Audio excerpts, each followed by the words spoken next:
Well, thank you, gentlemen, for joining us today. Really excited to be talking about the Game of Thrones uh, uh, drop coming up here tomorrow, I believe. So, wanted to quickly just get a quick introduction from you all on kind of who you are and what exactly kind of brought you to this space. Kind of give us a quick little background of I guess yourselves personally, and then we'll jump into the project. Start talking a little bit more about that. Sure, I can start. Does that work, Jeff? Yeah, so all right. Hey guys.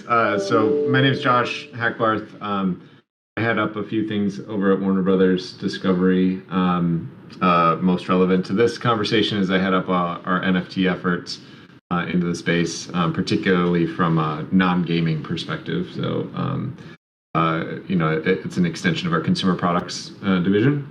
I also head up our franchise development efforts for our animation portfolio and for all of DC Comics.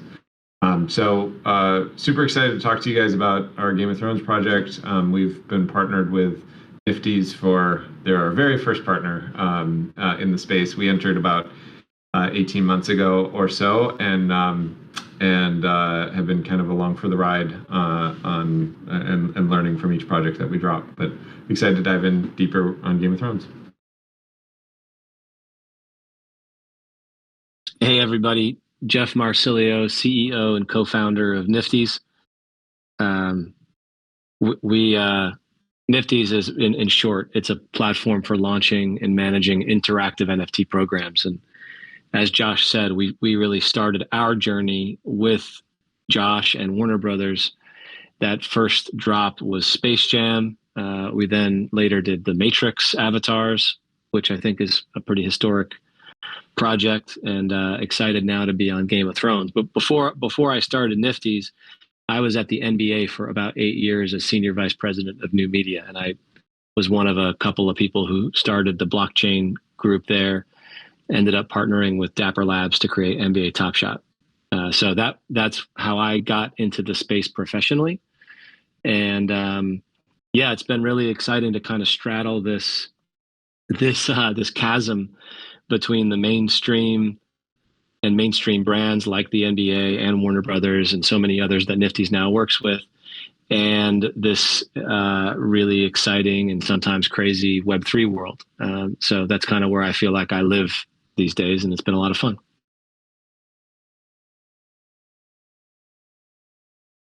Excellent. Well, I mean, just small potatoes, just casually started NBA Top Shot, I'm pretty sure one of the biggest reasons why most of us got into the space. So that's really, really awesome, Jeff. Yeah, thank you. Yeah, no, I mean, look, now, especially now that I'm at a company building product, I got to give all the props in the world to Dapper, who I think it just has been one of the driving forces in this space right from the beginning. But, I got to use an NBA expression, I got a courtside seat to all of that taking off. And it was January, February 21. I was trying to explain what an NFT is to 30 billionaire owners of NBA teams, some of whom obviously were familiar, like Mark Cuban, who's an investor in Nifty's. Maybe some less, some owners were less familiar, but that's when I met my co-founders. And we all kind of shared, even though my co-founders came from a variety of backgrounds. You guys probably heard of my co-founder, Jordan Lyle, who started the Meme Project with my other co-founders, Eric Tessiner and Chris Yor. But even though we all came from these different backgrounds, we all thought that NFTs were going to power the future of the internet, and it was going to power the future of fandom. That's what got me so excited about starting Nifty's, and that's still what we believe today. Awesome. And be honest with us, James Dolan, definitely the one that was like least against. Right? I'm kidding. There's no way I'm going to answer a question like that, but I will just laugh quietly and. It's funny to make money. Dolan's all with. No, moving on. Let's get into the Game of Thrones space, because I'm a huge fan. I believe a lot of people here are. Tell us a little bit, kind of give us an overview exactly what this is, because this isn't just the collectible, NFT, so to speak. This is a real interactive experience, if I'm not mistaken. Yeah. Josh, do you want to take the kind of top line and I'll fill in some of the details? Yeah, for sure.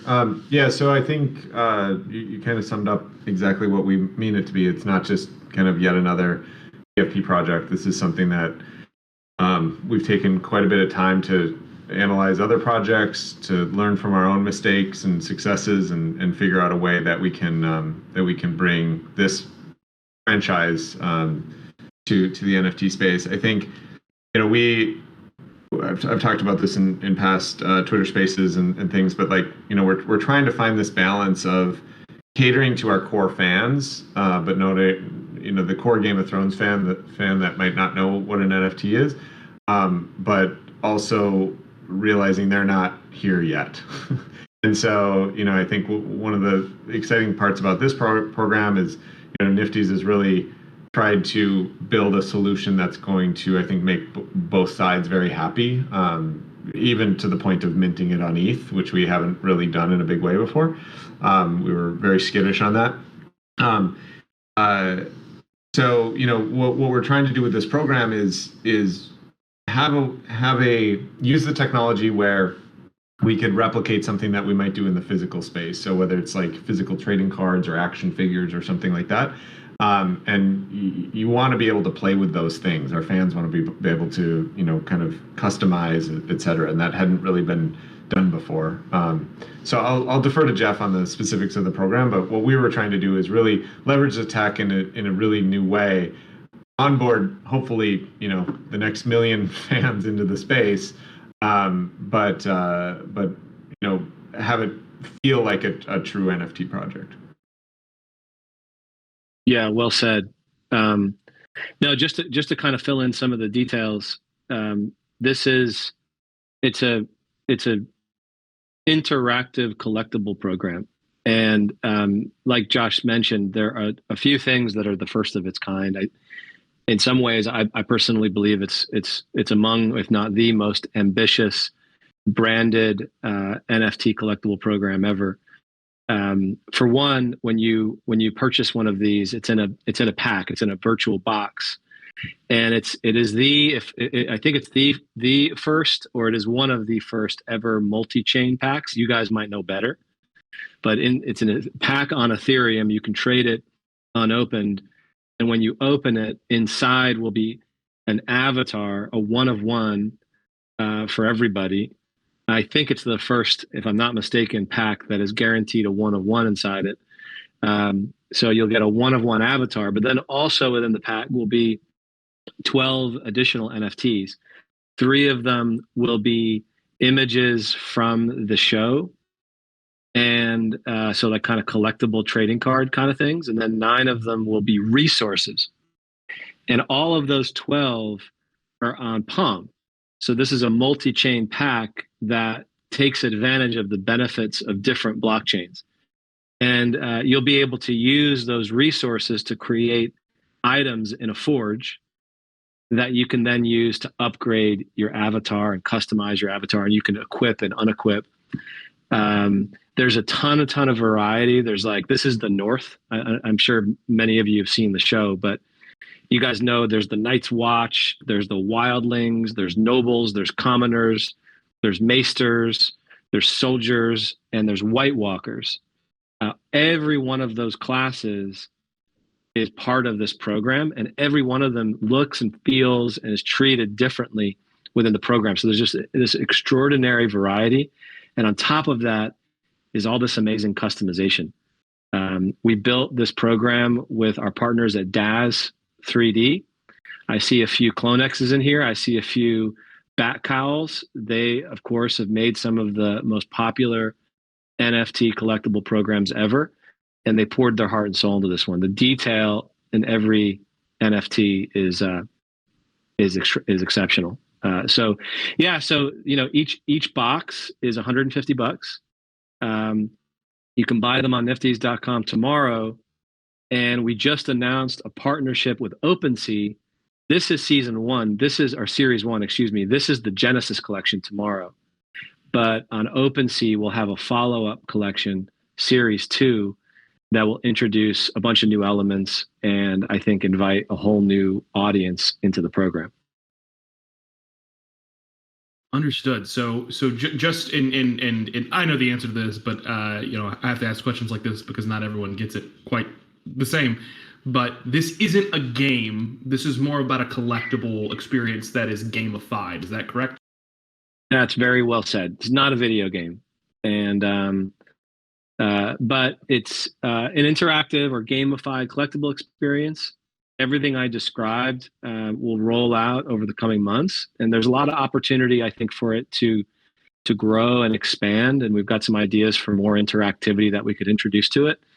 But there's really no thought of turning this into some kind of video game or anything like that. It's really more about just making the very best collectible experience that we can. And if you think about it, right, collectibles are an enormous category in the real world. It's not just sports. It's huge entertainment as well. There are, if you go into, I live in Miami now, but if you go into Forbidden Planet in New York City, right in the front door, there are these amazing high fidelity collectibles. And they come in dope boxes with like cool accessories, and you can customize and you can pose them. We're trying to capture all the things that make those products so amazing and so popular and so collectible over time, but then introduce all the things that we love about NFTs, right? Digital ownership and interoperability and like true interactivity. So it's intended to be what the future of collectibles could really be now that we are capable of digital ownership with Web3. Yeah, absolutely. No, 100%. You're talking to a collector of sports collectibles, comic books, video games. so you're barking up the right tree.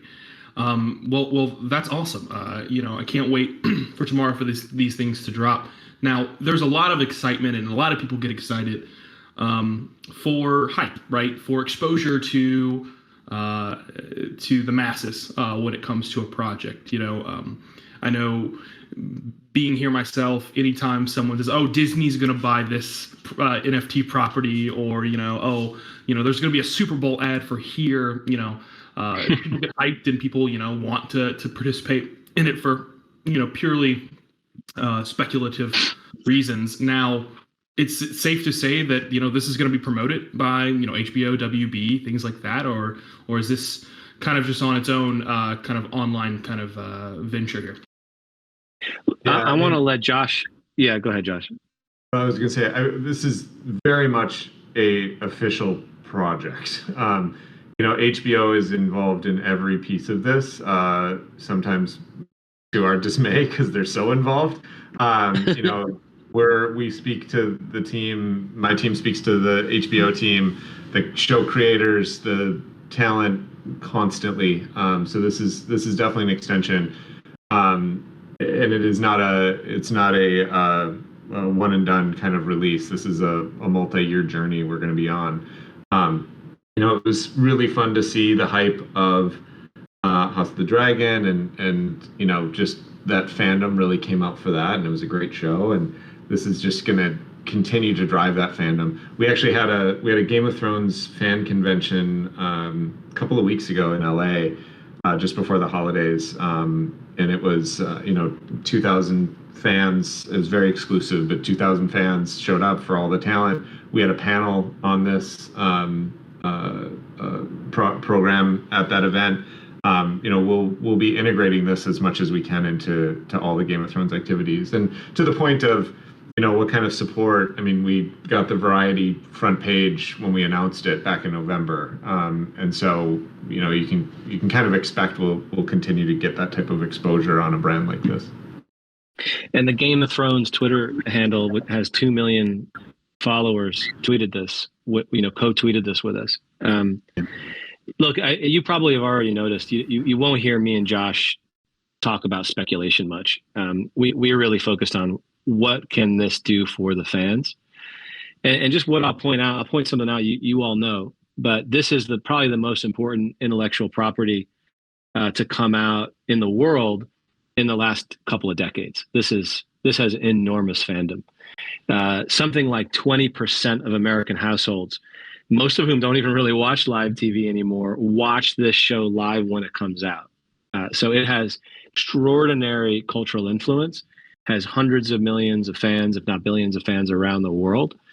And, I'm looking at like a lot of PFPs in this group. You guys, everybody who got behind those programs had to learn to love them. They created a community, and it's amazing what they all did out of the grassroots.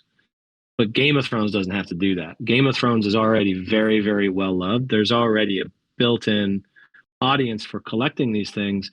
I think the bigger challenge here is helping the mainstream fan that already exists understand the value of digital ownership and what it unlocks that isn't possible with physical ownership. So we're really, really focused on making this accessible, making the value proposition clear to the mainstream collector, and making sure that all of you folks, the people who really know this space, can see how different it is and how special it is, not just from the brand perspective, but from the technological perspective. So that's kind of our job. It's not like trying to create fandom. With that, we got that. This is huge. It's trying to make sure that that value proposition is accessible and clear to everybody who might be interested. Yeah, exactly. I love the way you parse that. With a Bored Ape Yacht Club, you had to learn to love Bored Ape Yacht Club. If you've seen Game of Thrones, you probably already love Game of Thrones. So yeah, that's amazing to kind of hear out loud. Now, with the popularity of Game of Thrones, the TV series, still very popular. Obviously, it has come to an end. Now we have House of Dragon, which will be an ongoing series.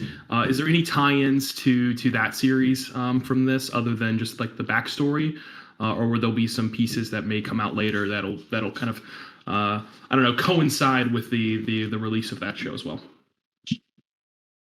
I think that's a good assumption, without confirming anything. I think we look at Game of Thrones as the broader franchise, which is inclusive of the new stories we're trying to tell. And so, I think what we've learned just in our own digging into this is, the fans are obsessive about the stories that are told, and we have to represent them exactly. It can't be kind of it can't be inspired by. It has to be really direct lifts from the series, which I think you'll see. But I think just kind of speaking to what I was saying earlier, the integration with the broader franchise efforts on the series, I think you'll see come to life in the next as we go along. Excellent. Okay. Well, I do have some questions here from the crowd. If you guys are cool with answering some questions from the community. Sure. Yeah. Excellent. So Raga Prince says, as I understand, the main avatar is on ETH. Does equipping and unequipping mechanism for the avatars change the art and metadata of the main avatar? And would you characterize this as a trait swapping kind of mechanic? It does change the media. So, you can imagine that you've got a Night's Watch avatar, right? And maybe when you bought it, it was holding a torch with the realistic fire lighting up its face. And maybe it was standing in a field in the north. There'll be opportunities to unequip that torch, and then he won't be holding the torch, and then equip a sword. Maybe you forged a new sword out of raw materials, out of Valyrian steel and dragon glass, and equip that. And maybe you want to move him up onto the wall. So now he's got this amazing Valyrian steel sword, and he's standing on the wall. And maybe you want to put a direwolf in the scene, and there'll be opportunities to collect direwolves. They'll be rare. You can keep them as separate items, or you can equip them into the scene that you're constructing. So it really is your realm to control. And visually, this is changing as you equip and unequip. And as you unequip, they become NFTs again. It's a really kind of crazy technology. I personally haven't seen this in the NFT space. I've seen some trait swapping stuff, but the way we're doing it, I think, is pretty cool and crazy. The avatar is on Ethereum. The items are not. So everything that we're doing, including minting the box, including minting the avatar, everything we're doing is gas free to the end user. There are no gas wars, and there's no cost to doing the equipping or unequipping, other than the collecting of the cards and items that you'll need in order to do it. So it's not like you got to do like a Ethereum gas fee or anything like that. Yeah, so it's a pretty cool, it's a pretty crazy mechanic. It's something that we're doing in partnership with Daz, and I'm so excited for everybody to check it out. So the next question I have here is there's pretty simple questions, but I want to make sure that we get to them as well. But what's the initial supply like for packs and cards? Like how many packs will there be, and how many cards overall are there going to be? In the sale tomorrow, Series 1, there'll be 5,000 packs, 5,000 what we call hero boxes. Every one of them will have a one-of-one avatar. Every one of them will have 9 resource cards, and every one of them will have 3 story cards. And that'll be the complete Series 1 supply from the boxes. There will be opportunities to earn resources, special resources that are not included in the boxes, like Valyrian Steel. We've got a unique application on Nifty's called Active Check-ins. It's a little bit like staking, but you don't have to actually stake anything. You just need to come check in, and the longer the streak, the better the resources you'll get. And you'll be able to use those resources later on to forge new items. So there's no specific resource constraint, but the Series 1 avatars are constrained at 5,000. Okay, and you mentioned they're all one of ones. So like, there's only like in this just like none of them are going to be like Jon Snow or Sansa or something like that, right? Are they all going to be different like generative characters? Actually, in Series 1, there are a few what we call legendary heroes that are based on characters. Every one of them is one of one. So, but they're in some cases variations. In Series 1, releasing tomorrow, there are 3 variations of 1/1, the giant from the Wildling. So there are 3 unique variations of 1/1. There are 3 unique variations of Mance Rayder, the guy who led the Wildlings. And there is only 1 unique 1/1 variation of the Night King, the head of the White Walkers. In future series, there are different characters, and they'll all get individualized 1/1 treatments.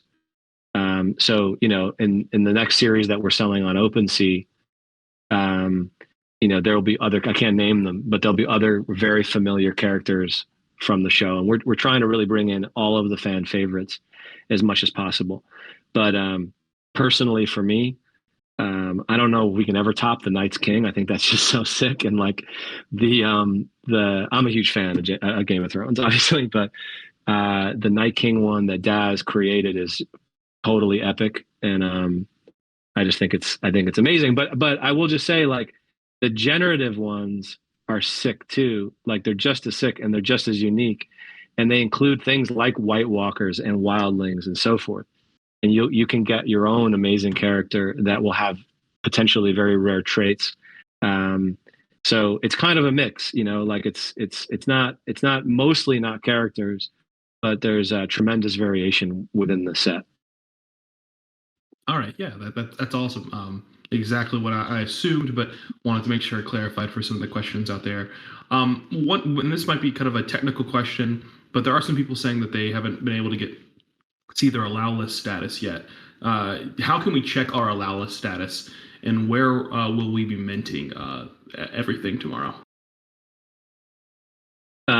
If you go to niftys.com, let me see if I can just drop this in here. I never usually use this on desktop, so I'm not sure where I can just drop the chat.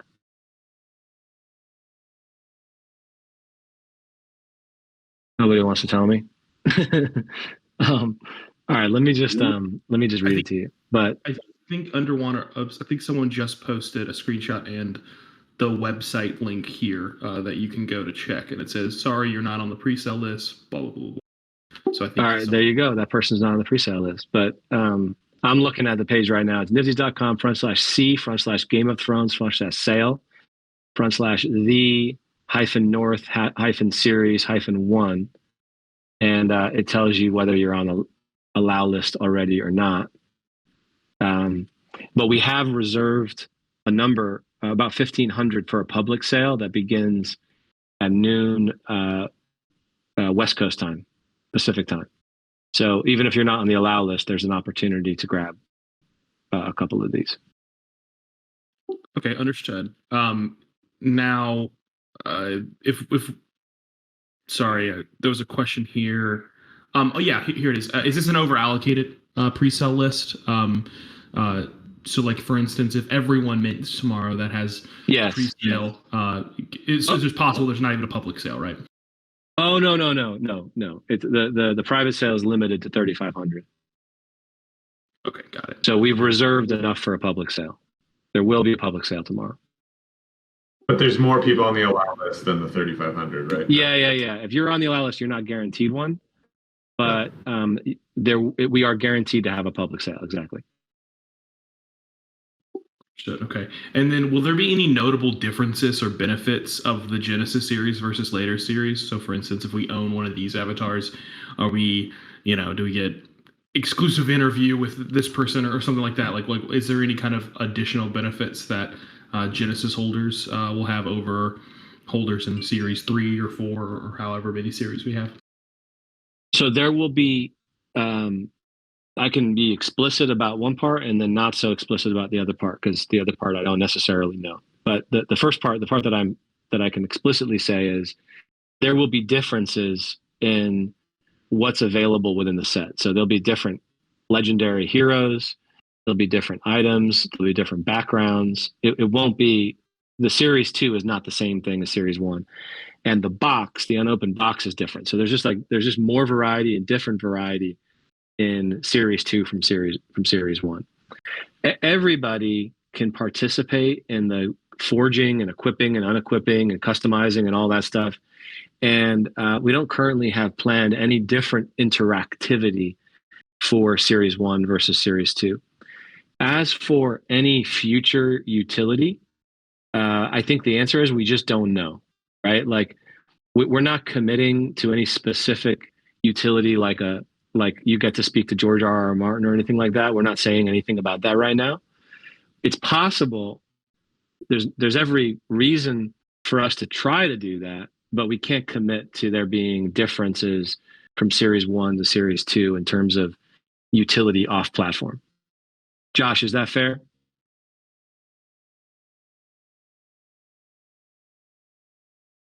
I lost my button. Yes, that's fair. I think I think the nice thing about releasing these in different series is we are going to be able to kind of learn as we go. And much like what we've learned on the other programs that we've done with other IP, I think there's always benefit to being kind of an OG status, and we want to reward the fans that stick along with us for the ride. Awesome. And I'm glad you guys aren't promising an interview or a one-on-one with George R. Martin. That guy has a lot of books to write. He's got it right, man. Exactly. He is aware of the NFT project, though. So that's great. I feel like he would probably be one of those people that are really, really supportive of it, just because he's a very, gamer, digital. He's one of us, I feel. I don't know. Maybe I'm wrong about that, but we can speculate some other time. Just trying to hit a few more questions here from the crowd. Is the main avatar going to be an ERC 721 or an ERC 1155 or something else? 1155? No, it's a 721. Unique token ID. The resources will be 1155s. Of each of the categories. So like Valerian Steel will be from the Valerian Steel 1155 contract. But the avatars, every one of them has a unique ID. They're all on Ethereum and they're all 721s. All right, got it. And then the question I kind of elaborated on it a little bit more, but it looks like we have some people joining a little late. So if you guys don't mind quickly reiterating, I'm chilling, man. We could go as long as we need to go. You just keep shooting them off. We're here. Don't worry about it. If Josh, if you ever at any point you need to drop, don't worry about it. I'm good for a bit. I'll go crack open some beers, guys. Let's get into this. Let's go. The question is, will this go along with House of Dragons later or anything? I think meaning cross promotions. Will we see a spot of this on HBO or something like that? Yeah, so Josh took this. Yeah, go ahead. Oh, sorry. I was just gonna, I mentioned this previously. We're approaching Game of Thrones as the broader Game of Thrones world, right? So we're not doing anything with House of Dragons necessarily right now, but and I'm not confirming or denying that we will, but it is part of the broader world.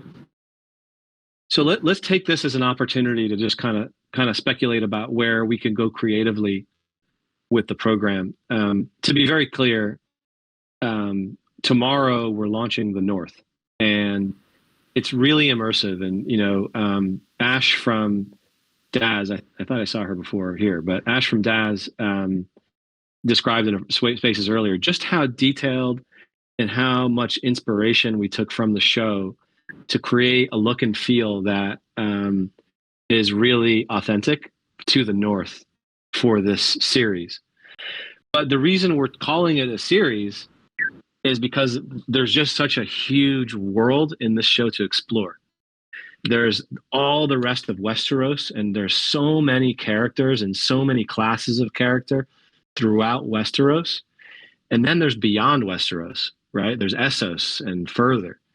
And without saying any guarantees, if you can imagine what we're doing with the North, with direwolves, with White Walkers, with some of your favorite characters, with the Night's Watch, think about how that begins to travel around the world of Game of Thrones, the franchise, and how that could draw inspiration, really authentic inspiration from different parts of that franchise, including House of Dragons. So, and now hopefully your guys' imaginations are running wild and you're thinking about all the different cool things that we could do. We can't promise it. All we know what we're doing it right now is we're doing the sale, the North Series 1 tomorrow and Series 2 with OpenSea. But we've got every hope and intention of exploring this world as deeply as we can. And we're really all really stoked to do that. And it's Ash from Daz. I'm sorry I was a little late to join. Yo, creeping around. Yeah, I know. I'm just lurking here, listening to all you fine gentlemen. You forgot White Walker horses that are some of my favorites too. Oh and my God, zombie horses. I forgot about that. Yeah, gotta have all of them in there. But it's been really my pleasure to rewatch the show for this purpose. I binge watched it again between Christmas and New Year's because I'm obsessed with detail and I want to make sure that we're really reflecting this world. So I hope that everyone sees that in the detail in the weapons and outfits that we've revealed so far. I don't know if we've directed people to the Build a Realm Twitter account, but there's been some sneak peeks to Longclaw and Gendry's hammer and hero weapons. So I hope everyone checks those out. I think this is going to make me want to go back and rewatch everything too. Do it. You guys have been saying names, and I'm like, oh yeah, totally forgot that person even existed. Or existed for a period of time. Awesome. Well, the next question is how much lore outside of the show, but maybe in the books, will be in the NFT, or is it safe to assume this is pretty much either lore from the show or lore that you guys are kind of taking liberties on from the show IP, not necessarily the books? This will be directly from the show. We're not really taking liberties either. So, as Ash mentioned, she's I think rewatched all 73 episodes multiple times, and it'll be directly from the series. So we're not bringing the books into it. It'll just be the series. But that said, the series was so detailed and so rich. There's not a lot of the world. And I'm a book reader and a show watcher. I know it all. There's not a lot, in my opinion, that we wanted to do that we couldn't do. It's most of the important stuff is right there because HBO did such an incredible job with the series. Shove it, nerds. This is all about the TV show, not the books. Okay. No, kidding. Grape had a really good question here. You get an avatar and resources and level it up. Then what do I do with this character that's like decked out? Can we sell this item to others, or is this for the character, or is that it? Is there a motivation for me to try to upgrade their weaponry and kind of get them all decked out? Is there kind of like incentive there?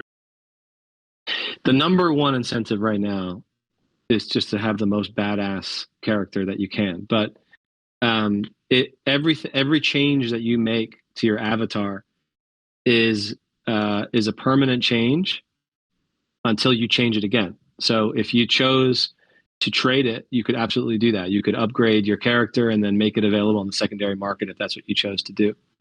And it would reflect all the changes you make. And these are happening. You're really upgrading that media. You're really burning NFTs. There's a lot that's on chain with the recipes and the forging and all of that. As for other future use cases for these, nothing to announce right now. I do think there's a lot of potential, but what we're really describing to you and asking you to get psyched about is a gamified collectible program that really puts the power of the collectible in your hands.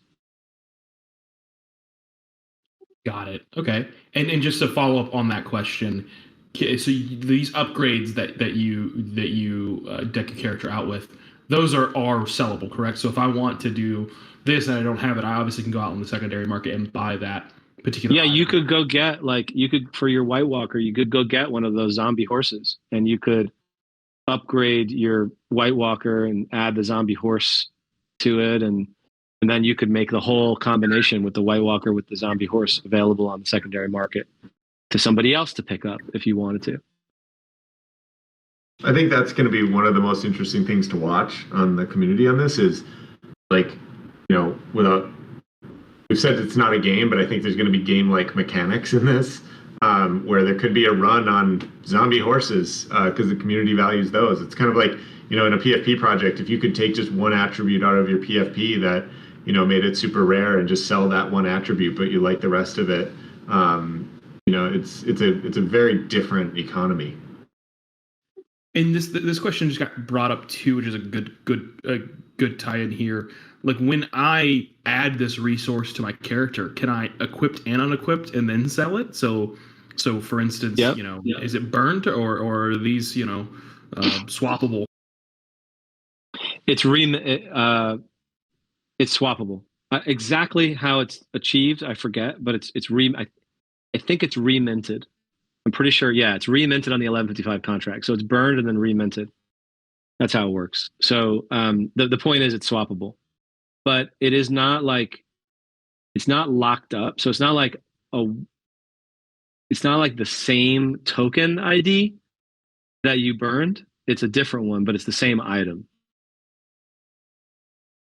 So equipping burns it and merges it into the primary NFT, and unequipping it remints it as a new item for you to trade independently. New NFT. Got it. Okay. And excuse my dogs in the background. They always try to get a sneak peek in on my office hours here. We've got a few questions throughout this about, hey, I was supposed to be on the pre-sale, but I'm not, blah, blah, blah. Guys, if you go to Allowlist Concierge, the channel down there, the team is helping actively to help anyone that was supposed to be on the allow list but is not currently showing on the allow list. Oh, great. So, I wanted to make sure I addressed those and wasn't ignoring those questions. So I think so the characters so there are characters that will look like actors, right? There's the rights and permissions needed to have the likeness that someone asked. Yeah, we're starting tomorrow with the Giant 1/1, Mance Raider, and the Night King. And then in Series 2, we've got a bunch of other familiar characters that we haven't yet announced. But I think tomorrow we've got some of the best in the series. That said, some of the fan favorites we're holding back for future series, and you guys can kind of guess some of the ones we're looking forward to including. But like I said before, like, you know, the giant, the one, like all of these legendaries that are in the one tomorrow are just super sick in my opinion. But also, like, 99.99% of the avatars are generated. Yeah, so yeah. they're not Yeah. actual likenesses. We're really saving those, those characters directly from the show to be extremely special. I guess, yeah, we dubbed them legendary cards or avatars. Gonna open up my box and be like, "Why?" He said I was gonna get a giant tomorrow. What happened? Like, come on, guys. Right, exactly. But every one is special because they're all one-on-one. Hey, I'm a big fan of one-on-one generative art, so I love that. I guess this next question kind of plays into the other questions that we had. So I apologize if it sounds like it's a little disoriented or out of order, but is there a limited amount of some of these resources? So for instance, like, oh, there's 5,000 of these resources, but the White Walker horse, there's only 100 of those. Like, is there going to be rarity within those as well? There's going to be rarity, but it's not. It's going to be more constrained by like requiring you to do stuff to earn some rare resources. So like getting Valyrian Steel, it's not like the Valyrian Steel is not like a closed edition of 1,000, but you've got to do stuff to earn the Valyrian Steel. So there's some rarity, but the resources that you'll get in the box, think of the box tomorrow as kind of the starter kit. You get your avatar, this 3D hyper detailed model, and then you get resources, your starter kit of resources to use in the Forge when that releases a little while later. But for special resources, there'll be ways to earn it and create special items, special companions, special backgrounds, and so forth. Would you, and not to completely pigeonhole you guys towards NBA Top Shot or something like it, would you akin this to some of the challenges, quote unquote, that they have, where, if you have, this player and this player and this player, then, and you have it in your little collection for this period of time, then you'll get this player? The Nifty's has created what we call our application engine. And this allows us to create and deploy immersive, interactive mechanics for our programs. And this is a recent thing. We were doing it on a bespoke basis. And like so many projects, we discovered there just wasn't any infrastructure for creating it. It was just taking a lot of resources to create every experience if you really wanted to be faithful to Web3. So we created this engine that we now use, and we can deploy things on a much more frequent basis as a result. And broadly speaking, it's the kind of gamification or interactivity you might find in a program like Top Shot or, you name it. But it's a little bit different. I mean, collect to earn is one of those things. Active check-ins is another. This recipe application that we call the Forge is another one. Even the PAX application was built with this application engine. And we've got a series of those coming out on our roadmap for Game of Thrones over the coming months. And I believe we'll have more and more as this platform progresses and as this program progresses. So, yeah, I mean, I think, that was a long-winded answer to kind of just saying, yes, it's like the kind of gamification you've seen in other programs. It can be more immersive. I don't know how many of you guys collected the Matrix Avatars program that we run with Warner Brothers. But that was a cool one where we did like red pill, blue pill, right? And you could transform your NFT with a red pill or blue pill.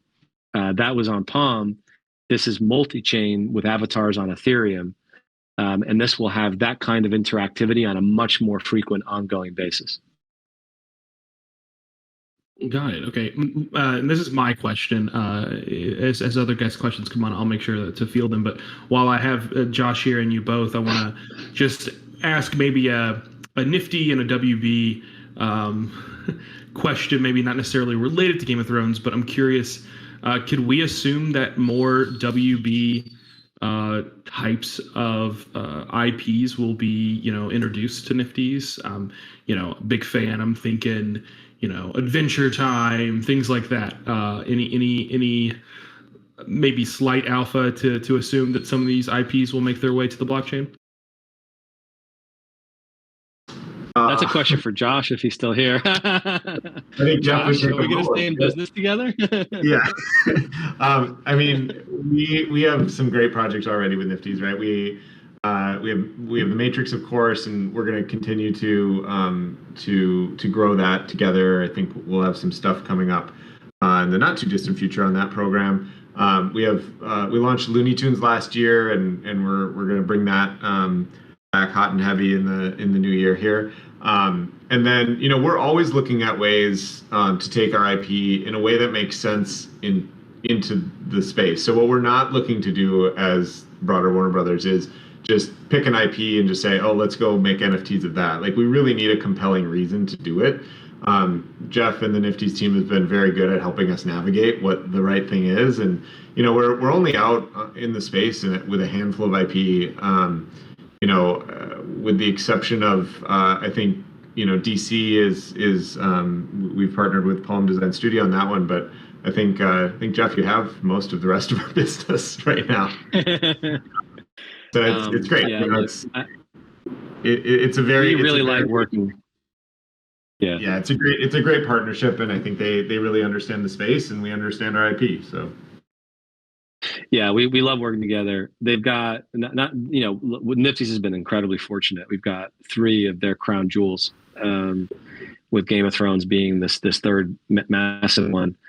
And I think there will be opportunities to do other IP in the future. But what I'm most excited about is what Josh started with, which is we've got some pretty awesome plans for not just Game of Thrones, but for The Matrix and for Looney Tunes. And it's kind of like, sometimes your eyes are bigger than your stomach when you're starting out. And we haven't really been able to fulfill everything we wanted to do with these extraordinary IP that we already have. But now we're getting to the point where we can. And so I'm just like right now I'm working on something with Josh around The Matrix, and like me and him are like totally geeking out. It is super, super sick. It wasn't even possible last year. And we're just really, really stoked to be working on these IP together, and just growing the partnership. And yeah, so like this is probably enough to keep us both busy for a little while, but there's always that potential for more down the road. Yeah, and just to emphasize that, I think when we launched some of these previous projects with Nifty's, and I've said this on other public forums, is that our ambition was a little bit further ahead than the technology. The idea of the things that we could do with Web3, we weren't quite there yet with the tech. Nifty's has been building for the last year, kind of under the radar. And so, these projects that we've launched, we can, really put some steam behind them. And I think the people that have hung with us for a while will be really excited. I love that. Too often are there a lot of IPs that are introduced into the space, and there's hype for it for 2 weeks, and then it just fizzles away. I think back to, not to call anyone out, but I think to something like Street Fighters or something like that. Long time ago, it got released, and then they even did a second drop, and really past the first few weeks, they didn't do anything with it. So I love that you guys are acknowledging that the technology wasn't necessarily there, but you guys are revisiting these kinds of IPs to work out. I think to be honest, man, like there's probably 2,000 programs like that, and 99% of them had all of the best intentions to create things really fast and really, really awesome, and they just wanted what was best for their community. But what they discovered is what we all discovered, which is, man, this space did not have the infrastructure to create that kind of interactivity. And so you had to build everything like you were building it from scratch. And that is just not very scalable for anyone. So that's why I'm saying like Nifty's, what Josh is talking about, what we built this year is the means to create that kind of interactivity at scale. and deliver it to programs at scale on an ongoing basis. Now, I don't want to overpromise. This isn't going to change tomorrow, but I think you're already, if you've been following Nifty's, you're already seeing that the pace of development and innovation is quickened, and it's going to hit a new gear now that we've got Game of Thrones coming out tomorrow. So, yeah, man, like we're committed to the programs that we've released together, and we want to make them the very best they can be. We believe doing that is good business. So we're all in on the Matrix and Looney Tunes, and especially Game of Thrones coming out tomorrow. And we believe these are some of the best IPs in the world, and there's really no reason why these can't be the foundation of everything that we do going forward. Yeah, and I think, just my final note on this is I think, you see a lot of other IPs, big brand IPs entering the space. A lot of it was because they saw a revenue opportunity. We approached this very different from the beginning. We're investing in the space. I think we're still the only studio in town, at least, that has official, headcount with NFT in their title. We have a whole team that's really dedicated just on things like this and making them successful. And our metrics are not just financial. It's much more of making sure our fans are engaged, making sure we're delivering the right programs with the right partners, and we're in it for the long haul. That's great to hear from both of you. Love that, and hopefully that instills some confidence in some of the people that are just typically speculative of things like this. So thank you both for going a little in depth in that. The last question I have here from a guest, Seventh Moon, asked, is whitelist for this project already completed? It must be, since it's minting tomorrow, because they're really bullish as heck on this AMA and they weren't able to get on the whitelist. So is there any last second kind of thing that they could get on, or is it all over with, no competitions or anything like that? To my knowledge, it's done. But as we said before, we are reserving 1,500 of these for a public sale. And that public sale happens at noon Pacific tomorrow, 3 p.m. Eastern. So there will be some in public sale. You can try to get in on that. All of the signs point to this being really popular, but there's no gas war. It's all gas free. It's all decentralized but gas free. Basically, we subsidize the gas. So you can absolutely get in if you wake up early and get on that line. You should be good. But if you happen to miss it, there is the secondary market on Niftys.com or on OpenSea, and there's always Series 2 on OpenSea coming in several weeks. So there will be different opportunities to get involved in this program.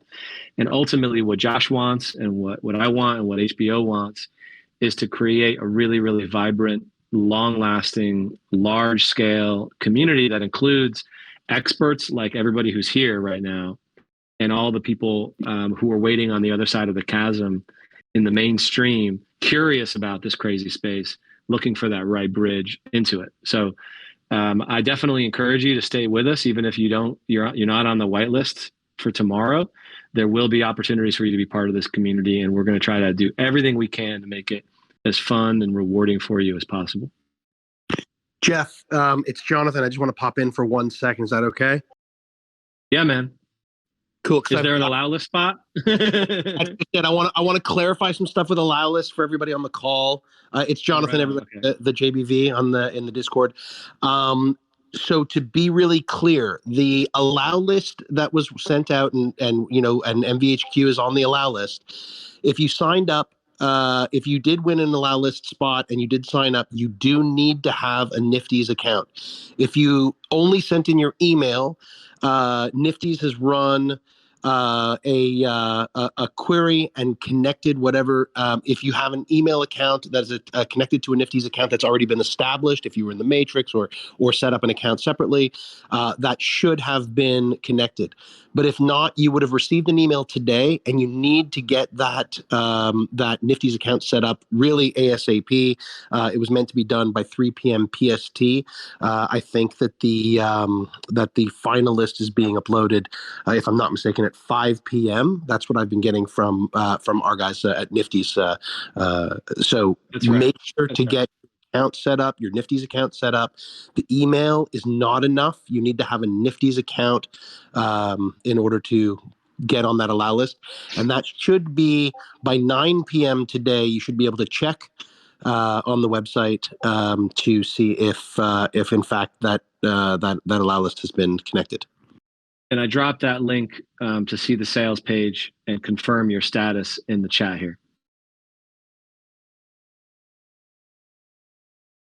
Thank you, Jonathan, for jumping in with that, man. That's very helpful. Very much appreciative. So yeah, and for some reason you have any issues, I get that that channel down there should be able to help. But I appreciate that, Jonathan. Gives a little more confidence than other than saying, "Don't worry, we're working on it." So thanks. So one last question here to wrap it up. Grape Dutch has a great one, and it just kind of drive home this point. You guys keep mentioning onboarding new users and new things through the IP. Is there any plans on talking about this anywhere to get those users? So, for instance, my parents are huge Game of Thrones fans, but they're not necessarily going to be on Discord or on Twitter to see these things. So is there any promotional things that you guys are hoping to do somewhere else? I think Josh, go ahead. I was just going to say probably the same thing. I mean, we've the press we've done to date has largely been industry focused or entertainment focused. So I mentioned Variety, got picked up in all the major press. That's not kind of NFT specific. The great thing about a big IP like this is when we do something exciting, it does get kind of natural pickup. But I think as the program goes along, you'll see, hopefully it'll become much more ingrained in just our general marketing efforts for Game of Thrones. NFT or not, we'll get the mentions. And so, but yeah, we'll be talking both at NFT events and then at broader entertainment or kind of collector events as well. And just to kind of emphasize that point, there was a panel about this or some conversation about this at the Game of Thrones con or fan convention. I forget what you guys call it, but with thousands of attendees very recently. The Game of Thrones mainstream Twitter handle with 2 million followers tweeted it. And, Josh and me, because of our backgrounds in like the mainstream media world, we have opportunities to talk, like NFT NYC and NFT Paris, but we can also talk about this stuff in mainstream podcasts and events and stuff like that. So, that's a really, really, really good question. It's one thing to say that this can cross the chasm into the mainstream, but it's another thing to have a plan to actually do that. And we absolutely have every intent to use our opportunity to bring this into the masses. Got it. Well, gentlemen, I really do appreciate your all's time today. I can't express how excited I am to see things that I love, the things that I'm really nerdy about, kind of lap over with, the Web3 space that I'm also, oddly enough, very nerdy about. So just when worlds. It's the two things that you're nerdy about colliding. Yeah, exactly. So I love it, and it seems like you guys got a really good grasp on what you're doing here. So really looking forward to it. Again, I can't express enough how thankful MVHQ is to have you guys here to talk to us. But also thank you, JBV, for bringing everyone in here and bringing everyone together to have calls like this. We really appreciate your contributions as well. Thank you very much, man. Thank you so much for everybody for taking the time to sit and listen to us talk about something we're really passionate about. And congratulations. I mean, this group here is kind of OG, super expert in something that is the future of the internet. And if you guys ever feel any doubts, through the kind of the quiet period that we've been in for a few months, let us reassure you. Josh and I talk to people like us at brands and major companies, and everybody knows, man. Everybody knows that this is the direction that the internet is going. That Web3, we're not going to skip Web3. Web3 is next, and there are so many hundreds of thousands and millions of people working on this space. while the hype may be a little bit quiet right now, there is a tidal wave of really cool shit coming starting in 2023. And it's going to make the previous years look like a kiddie pool, in my opinion. So congratulations on being early and being really smart about something that's going to be really important to everybody's future. Great. Well, again, thank you all so much. We're super excited, and I hope everyone has a great night. Thank you again. Great. Thanks, guys. Thank you.